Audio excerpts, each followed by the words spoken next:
Houses of worship are among the few places left where families regularly gather together, sometimes extended and sometimes across many generations.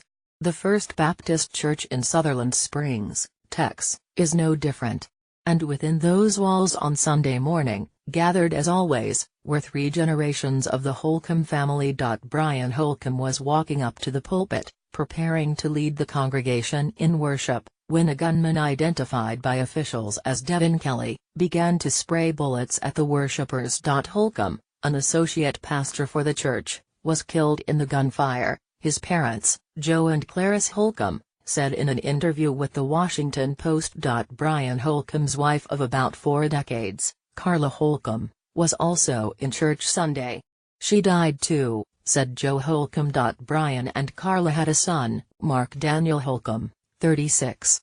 He too was killed, Joe Holcomb said. Mark Daniel had an infant daughter, named Noah Holcomb, who, according to Joe, was a year old. "She is dead, too." Another son of Brian and Carla, John Holcomb, is alive, said Joe. But his wife Crystal Holcomb is dead. Crystal Holcomb was pregnant. She and the unborn child were both killed. Crystal had 5 children. 3 of them, Emily, Megan, and Greg, died. She had been at church with her husband, John, who thankfully survived along with 2 of her children. That's 8 members of the extended Holcomb family dead, in addition to the unborn child. All at once, Joe and Clarice Holcomb lost children, grandchildren, great-grandchildren and a future great-grandchild. The act of violence that claimed lives from generations of their loved ones took place in the space that mattered to them most, their church. The Holcombs were among the 26 people authorities say died in Sunday's mass shooting, described by Governor Greg Abbott as the worst in Texas history. As the morning stretched to afternoon and evening, friends and family members in South Texas posted on Facebook, asking if anyone had heard from their loved ones. Joe and Clarice Holcomb first heard about the shooting an hour after it happened, through a phone call from a member of the church they attend, a different Baptist church in nearby Floresville, Texas. "He said there was a big shooting and he didn't say much more than that," Joe Holcomb, 86, said.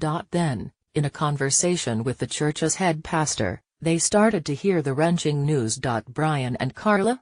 Joe Holcomb asked the church's pastor. "They're both in heaven," the pastor responded. As the day went on, they would learn of the others. John Holcomb, who teaches Sunday school and runs the audio for Sunday services at First Baptist Church, was struck with shrapnel in his leg, he told Joe and Clarice Holcomb by phone later that day. His daughter remained hospitalized Sunday night, though mostly for observation, Joe Holcomb said. "She was injured when another person fell on her," Clarice Holcomb said. Their grandparents described them as fantastic parents, and a happy family. Crystal Holcomb homeschooled her 5 children and was heavily involved in the church, like the rest of the family. On Facebook, she reported proudly of her children's successes in competitions for their local 4-H, and wrote about a recent bake sale in which the girls participated, benefiting families affected by Hurricane Harvey. Her husband, John, posts frequently about his lesson plans for Sunday school. For this week's lesson, he planned to focus on Exodus 16, he wrote in a Facebook post. It describes how God provided the Israelites with food as they traveled for 40 days in the desert, manna from heaven. Brian Holcomb was filling in Sunday for the church's lead pastor, who was out of town when the shooting happened. And according to his parents, the associate pastor has been involved in church work ever since he was young. "We knew when he was born, that he was going to be a preacher," Joe Holcomb, his father, told the Post. "His first word was God. His first sentence. See the light." On his Facebook, Brian Holcomb is shown hoisting his grandchildren on his shoulders, dressing up in costumes for church events, and playing his ukulele. He would often play the instrument and sing for prison inmates, a relative told the Associated Press. "Grandkids, it doesn't get any better," Brian Holcomb wrote on Facebook on one photo of his many grandchildren. "I'll wake up at night and, in prayer, thank God for each of them. It takes a while. He and his wife Carla lived near his parents, between Floresville and Sutherland Springs. He ran a business on his parents' farm, making tarps for cattle trailers, Joe Holcomb said. Brian and Carla Holcomb were high school sweethearts. One day, their high school was selling roses, offering to deliver them to the classrooms of admirers. So Brian Holcomb delivered a rose to each and every one of Carla's classes that day. He thought she was cute, and she was, Joe Holcomb said. Carla Holcomb had the gift of hospitality, her mother-in-law said.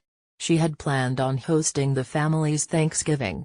Joe and Clarice Holcomb, who are both retired teachers, hosted a group of nearby pastors and churchgoers at their home on Sunday as they waited for details about the deceased. They prayed together. It's of course going to be difficult, Joe Holcomb said about the days ahead. But, he said, we are Christians, we have read the book.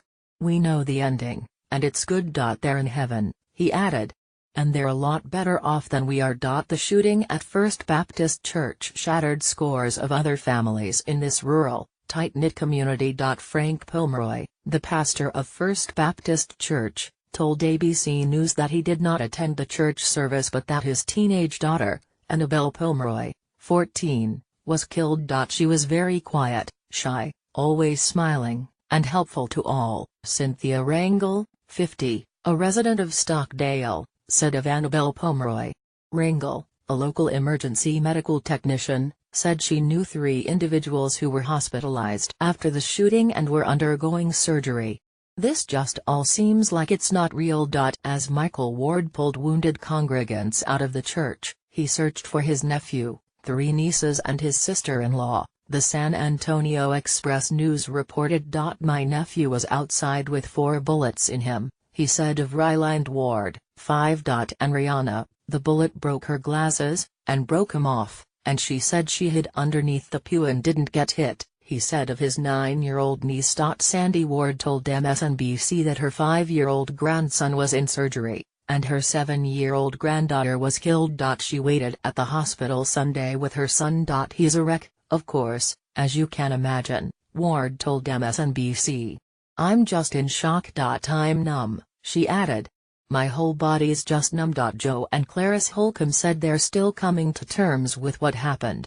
The shooter, Joe Holcomb said, is being rewarded right now for what he did, and for all of eternity. But, Clarice added, we need to pray for his family, because they're going through a terrible time, too. God will see us through, Joe Holcomb said. We'll all be together soon.